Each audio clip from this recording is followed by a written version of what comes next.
저희가 이제 2차 전체회의를 개최했고요. 개혁적이고 참신한 공천 문화를 만들어갈 공천 방안을 마련하는 데 주력하고 있습니다.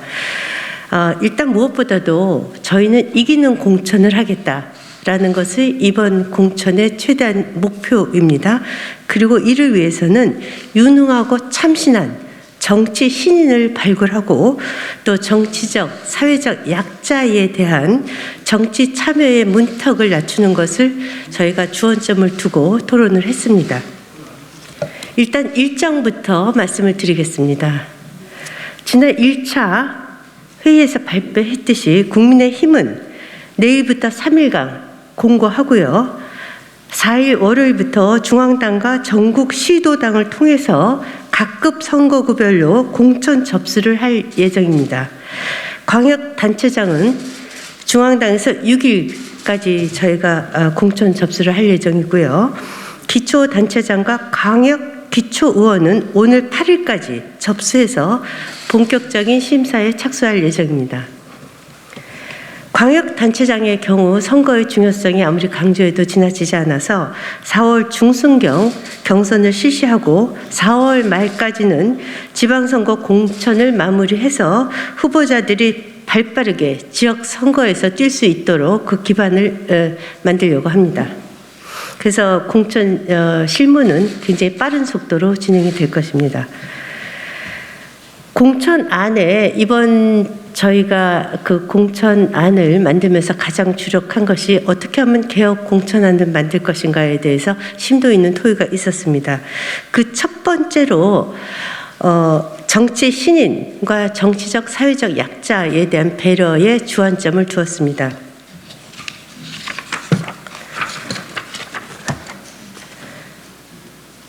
첫째, 만 45세 미만의 청년들과 장애인, 국가유공자 및 그 배우자와 직계 비속, 기초생활수급자들의 경우 공천 심사료를 50% 감면하기로 했습니다. 또 신인을 발굴해야지 되는 중요성 때문에 광역단체장 후보자 중 경선에 참여하는 정치 신인의 경우 10%의 가산점을 부여합니다. 기초단체장과 광역, 기초의원 후보자 중에서 경선에 참여하는 정치 신인과 청년, 여성, 장애인, 독립유공자 및 국가유공자에게는 20%의 가산점을 부여하기로 했습니다. 부연 설명드리자면 정치 신인에 대한 규정을 저희가 이번에 새롭게 만들었습니다. 원칙적으로는 공직선거 출마 무경험자를 의미하는데요. 임명직 고위공직자 이력자의 경우 출마 이력이 없으면 정치 신인으로 간주키로 했습니다. 이 말씀은 다시 말씀드리면 장관 등의 고위직을 지냈어도 출마한 경험이 없는 경우에는 정치 신인으로 간주합니다. 다만 저희가 기득권을 과감히 포기한다는 차원에서 출마 경력이 없더라도 당협위원장의 경우에는 정치 신인에서 제외하기로 했습니다. 그래서 당협위원장의 기득권을 내려놓는 것도 이번 개혁 공천에 있어서 중요한 포인트가 되겠습니다. 다만 합당 정신 반영을 위해서 국민의당 당협위원장의 경우에는 예외 조항을 두기로 했습니다. 국민의당의 당협위원장의 경우에는 저희 당과 합당한 후에 그 기득권이 있다고 그렇게 해석하기가 어려워서 그 경우에는 저희가 예외를 두기로 했습니다. 두 번째, 기존 출마자들의 당내 기득권 폐지에 대해서 심도 있게 논의했습니다. 공관위는 기득권을 내려놓고 대한민국의 미래를 만들어낼 신인진들을 발굴하기 위해서 기출마자들에 대한 기득권 포기를 심도 있게 논의했고요. 첫 번째, 모든 선거구에서 동일 지역구, 동일 선거구에서 3번 이상 출마해서 3번 이상 낙선한 경우에는 전부 배제하기로 했습니다. 기초의회 후보자의 경우 3번 연속으로 가번에 추천하는 행위를 금지하기로 했습니다. 세 번째, 저희가 도덕성을 이번에 굉장히 심도 있게 또 논의를 했고요. 그 기준 또한 강화하기로 했습니다.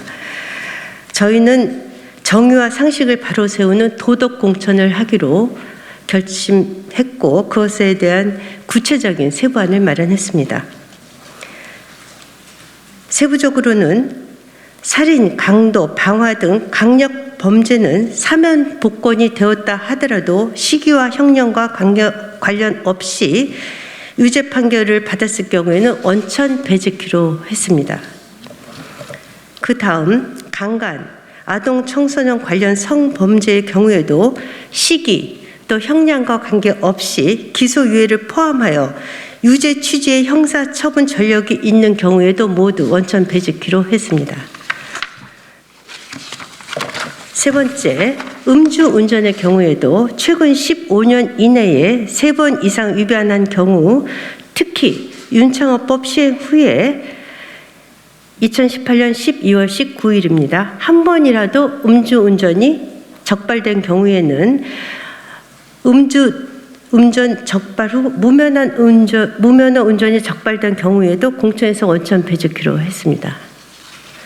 네 번째, 고액 상습 탈세자 체납 명단 경력자에 대해서도 엄정한 심사를 통해 배제 여부를 결정키로 했습니다.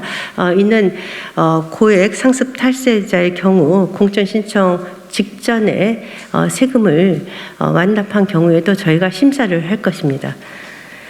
이 외에도 5대 부적격 기준을 이번에 새로 마련했습니다. 5대 부적격 기준에 대해서는 첫째, 자녀의 입시, 채용 비리가 있는 경우. 두 번째, 본인 및 배우자, 자녀의 병역 비리. 세 번째, 시민단체 등 본인, 배우자, 자녀가 참여하는 단체에 있어서의 사적 유용. 그 다음 네 번째, 본인, 배우자, 자녀의 성비위. 마지막으로 자녀의 국적 비리, 예를 들자면 고의적인 원정 출산이라든가 병역 기피를 목적으로 자녀의 국적 비리가 있는 경우 5대 부적격 기준을 신설했습니다. 저희는 투명하고 민주적인 공천 절차가 이번 지방선거 승리에 아주 중요한 해결책이라고 생각을 하고요. 그래서 그 풀뿌리 민주주의를 실천하고 진정한 지방 시대를 선도하기 위해서 광역단체장, 기초단체장 후보 경선 시에 토론회를 의무화해서 후보자들의 자질과 공약을 주민들이 검증할 기회를 최대한 많이 제공하고자 합니다. 또한 민주적이고 투명한 공천 기준을 확립하고자 당협별 공천 후보자 추천 계획에 대한 당규상의 협의 절차를 제도화하기로 했습니다. 이를 좀 부연 설명을 하자면 그 전에는 당협별 공천 후보자 추천 계획에 대해서 제도화되기보다는 즉 서류화하기보다는 뭐 전화라든가 뭐 이런 것을 통해서 했는데 구체적인 근거 자료를 확실히 남김으로 인해서 이번에는 당규상의 협의 절차를 제도화해서 누구도 그 내용을 볼 수 있도록 그렇게 개방적인 공천 기준을 확립하기로 했습니다. 추가로 시도당 위원장 및 당협위원장의 사퇴 시한은 4일부터 시작되는 공천 접수와 동시에 진행되는 것으로 결정했습니다.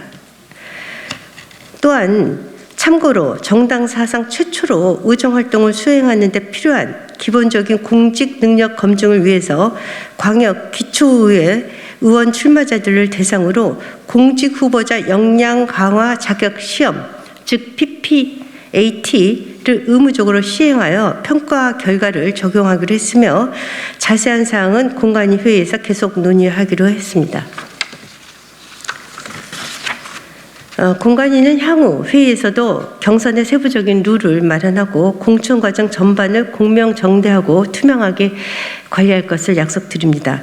앞으로도 국민의힘은 돈공천, 사공천, 짬짬이 공천을 전부 몰아내고 역량 있는 준비된 지역 일꾼을 공명정대하게 추천하기 위한 공천 문화 기틀 마련에 최선을 다하기로 그렇게 결의했습니다. 다음번 회의는 다음 주 화요일 오전 9시에 있을 예정입니다.